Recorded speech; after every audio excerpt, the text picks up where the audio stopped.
हर हर महादेव। त्र्यंबकेश्वर ज्योतिर्लिंग 8वां ज्योतिर्लिंग।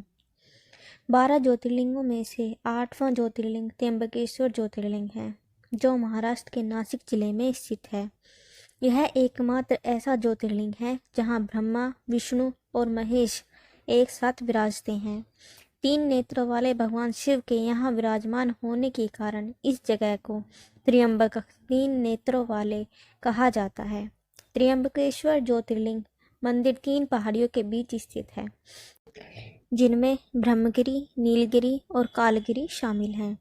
ब्रह्मगिरि को शिव का स्वरूप माना जाता है। त्र्यंबकेश्वर ज्योतिर्लिंग मंदिर नासिक के त्र्यंबक नामक स्थान पर ब्रह्मगिरि पर्वत के पास स्थित है। इसी पर्वत से गोदावरी नदी निकलती है। शिव पुराण के अनुसार ब्रह्मगिरि पर्वत के ऊपर जाने के लिए चौड़ी चौड़ी 700 सीढ़ियां बनी हुई हैं। इन सीढ़ियों पर चढ़ने के बाद रामकुंड और लक्ष्मण कुंड मिलते हैं और शिखर के ऊपर पहुंचने पर गोमुख से निकलती हुई भगवती गोदावरी के दर्शन होते हैं।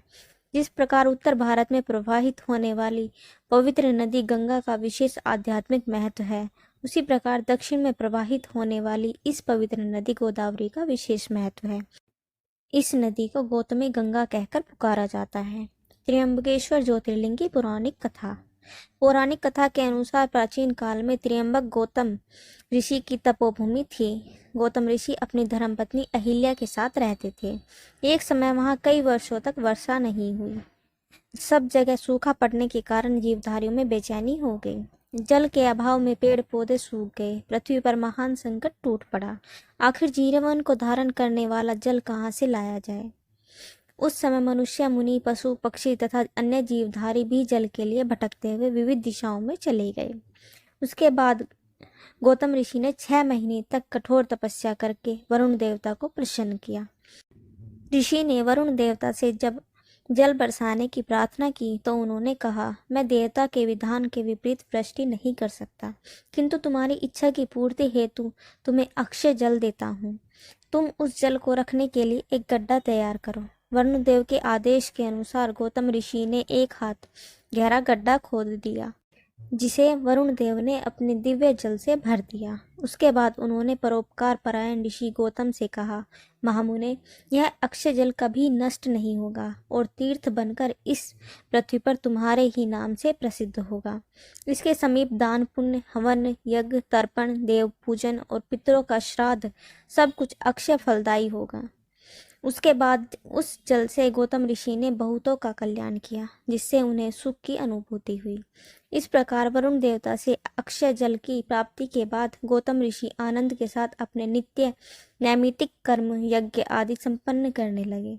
जल की सुलभता से वहां विविध प्रकार की फसलें, अनेक प्रकार के वृक्ष तथा फल फूल लहलहा उठे। इस प्रकार जल की सुविधा और व्यवस्था को सुनकर वहां हजारों ऋषि मुनि, पशु पक्षी और जीवधारी रहने लगे। कर्म करने वाले बहुत से ऋषि मुनि अपनी धर्मपत्नियों, पुत्रों तथा शिष्यों के साथ रहने लगे। एक बार कुछ ब्राह्मणों की स्त्रियां जो गौतम ऋषि के आश्रम में आकर निवास करती थी, जल के संबंध में विवाद हो जाने पर अहिल्या से नाराज हो गई। उन्हें गौतम को नुकसान पहुंचाने हेतु अपनी पतियों को उकसाया। उन ब्राह्मणों ने गौतम का अनिष्ट करने हेतु गणेश जी की आराधना की। गणेश जी के प्रसन्न होने पर उन ब्राह्मणों ने उनसे कहा, आप कोई ऐसा उपाय कीजिए कि यहाँ के सभी ऋषि डांट फटकार कर गौतम को आश्रम से बाहर निकाल दें। गणेश जी ने उन सबको समझाया कि तुम लोगों का ऐसा करना उचित नहीं है। गणेश जी के समझाने पर भी वे ऋषि दूसरा वर लेने के लिए तैयार नहीं हुए और अपने पहले वाले दुराग्रह पर अड़े रहे। शिवपुत्र गणेश अपने भक्तों के अधीन होने के कारण उनके द्वारा गौतम के विरुद्ध मांगे गए वर को स्वीकार कर लिया और कहा कि उसे मैं अवश्य ही पूर्ण करूंगा। गौतम ने अपने खेत में धान और जौ लगाया। गणेश जी एक अत्यंत दुबली, पतली और कमजोर गाय का रूप धारण कर उन खेतों में जाकर फसलों को चरने लगे। उस समय संयोगवश दयालु गौतम जी वहां पहुंच गए और मुट्ठी भर खरपतवार लेकर उस गौ को हाँकने लगे।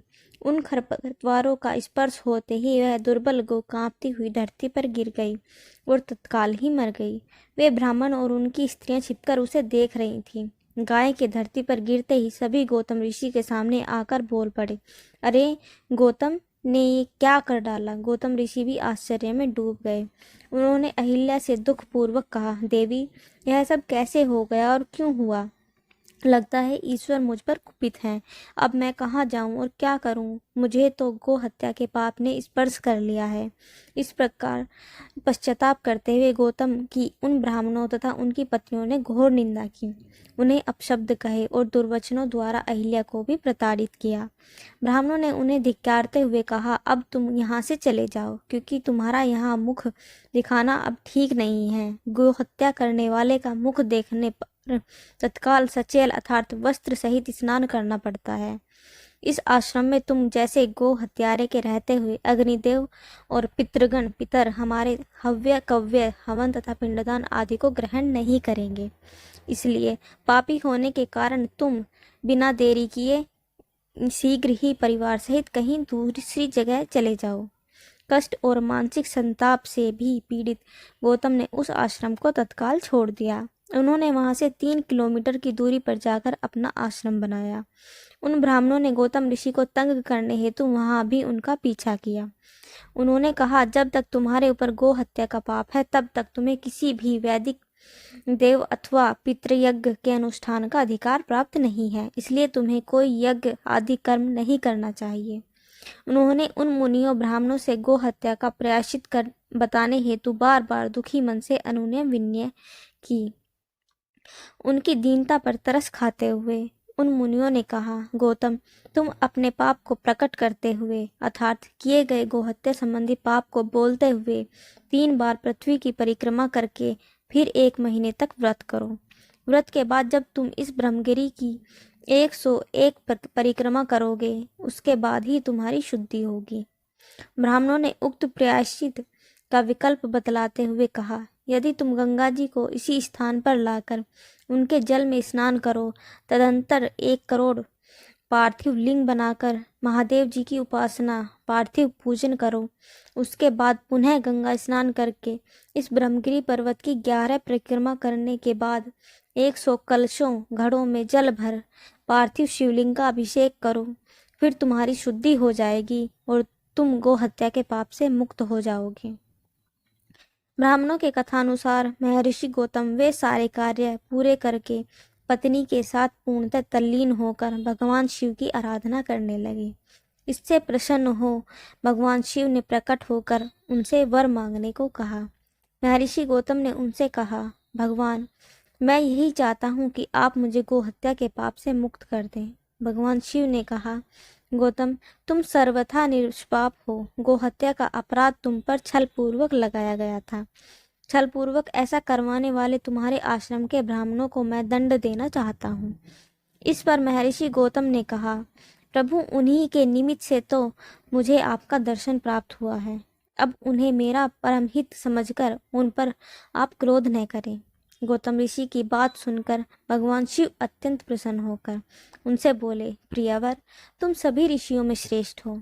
मैं तुम पर अतिशय प्रसन्न हूँ, इसलिए तुम कोई उत्तम वर मांग लो। गौतम ऋषि ने अपने ऊपर लगे गोहत्या के पाप से मुक्ति पाने व लोक कल्याण के लिए भगवान शिव से गंगा को यहाँ अवतरित करने का वरदान मांगा। इस प्रकार बोलते हुए गौतम ने लोकहित की कामना से भगवान शिव के चरणों को पकड़ लिया। तब भगवान महेश्वर ने पृथ्वी और स्वर्ग के सारभूत उस जल को निकाला जो ब्रह्मा जी ने उन्हें उनके विवाह के अवसर पर दिया था। वह परम पवित्र जल स्त्री का रूप धारण करके जब वहां खड़ा हुआ तो गौतम ऋषि ने उसकी स्तुति करते हुए नमस्कार किया। गौतम ने गंगा की आराधना करके पाप से मुक्ति प्राप्त की। गौतम तथा मुनियों को गंगा ने पूर्ण पवित्र कर दिया। वह गौतमी गोदावरी कहलाई। गोदावरी के उद्गम के साथ ही गौतम ऋषि ने भगवान शिव जी से इस स्थान पर विराजमान होने का अनुरोध किया तथा भगवान शिव ने उनका यह अनुरोध स्वीकार कर लिया। गौतमी नदी के किनारे त्र्यंबकम शिवलिंग की स्थापना की गई, क्योंकि इसी शर्त पर वह वहां ठहरने के लिए तैयार हुई थी। त्र्यंबकेश्वर ज्योतिर्लिंग मंदिर उन 12 मंदिरों में से एक है जहां भगवान शिव के सच्चे या स्वयंभू रूप की पूजा की जाती है। स्वयंभू लिंग का अर्थ है कि भगवान शिव स्वयं लिंग में बदल गए। यहाँ मौजूद लिंग त्र्यंबका या त्र्यंबक है। कुछ लोगों का मानना है कि ऐसा इसलिए है क्योंकि इसमें ब्रह्मा, विष्णु और शिव का प्रतिनिधित्व करने वाले 3 छोटे अंगूठे हैं, जबकि कुछ लोगों का मानना है कि ऐसा इसलिए है क्योंकि भगवान शिव की 3 आंखें हैं। गोदावरी नदी के किनारे स्थित त्र्यंबकेश्वर ज्योतिर्लिंग मंदिर काले पत्थर से बना है। मंदिर की भव्य इमारत सिंधु आर्य शैली का उत्कृष्ट नमूना है। इस मंदिर का स्थापत्य काफी आकर्षक और अद्वितीय है, इसलिए मंदिर में बेहद सुंदर नक्काशी की गई है। यह मंदिर दुनिया भर में अपनी भव्यता और आकर्षण की वजह से मशहूर है। मंदिर में एक मंडप और एक गर्भगृह है। इस भव्य मंदिर में पूर्व की ओर सबसे बड़ा चकोर मंडप है। गर्भगृह अंदर से चकोर और बाहर से बहुकोणीय तारे जैसा है। गर्भगृह के ऊपर शिखर है जिसके अंत में स्वर्ण कलश लगा है। साथ ही भगवान शिव की प्रतिमा के पास हीरे और कई रत्नों से जड़ा मुकुट भी रखा हुआ है। मंदिर के गर्भगृह में प्रवेश करने के बाद एक छोटे से गड्ढे में 3 छोटे छोटे लिंग दिखाई देते हैं, जो कि ब्रह्मा, विष्णु और महेश का अवतार माने जाते हैं। मंदिर में स्थापित शिवजी की मूर्ति के चरणों में बूंद बूंद करके जल टपकता रहता है, जो कि मंदिर के पास में बने हुए कुंड में एकत्रित होता है। इसके चारों ओर दरवाजे हैं। पश्चिमी द्वार को छोड़कर बाकी तीनों से इसमें प्रवेश कर सकते हैं। इसका पश्चिमी द्वार श्रद्धालुओं के लिए महत्वपूर्ण अवसरों पर खोला जाता है। सभी द्वारों पर द्वार मंडप हैं। Thanks for watching. अगर आपको ये वीडियो अच्छी लगी हो तो please like, share and subscribe my channel और मुझे कमेंट करके ज़रूर बताना। Thank you.